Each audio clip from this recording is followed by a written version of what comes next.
Psalm 44, verses 1 through 8. The older we get, the more we are inclined to start talking about the good old days. Well, I'm not convinced that the good old days were always that good. At least they sound good.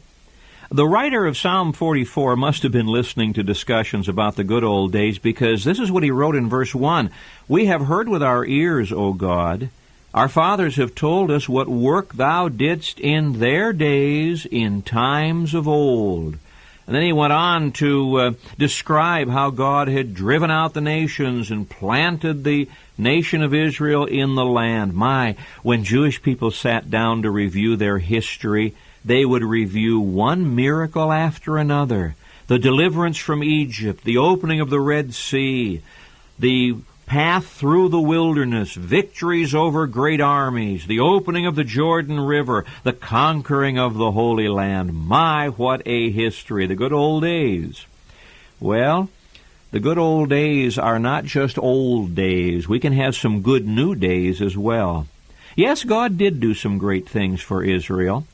And God was working in mighty power. We must always remember the mighty works of God. If you ever have a discouraging day, a day when everything seems to be going wrong, just sit and meditate on what God has already done for you. It'll warm your heart.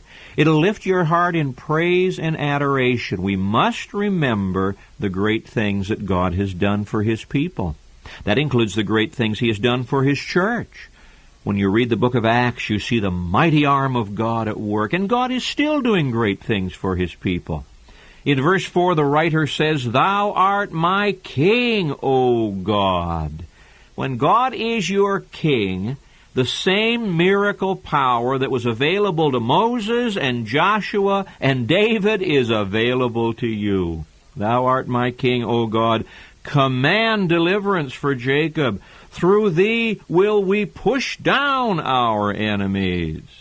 Thou hast saved us from our enemies.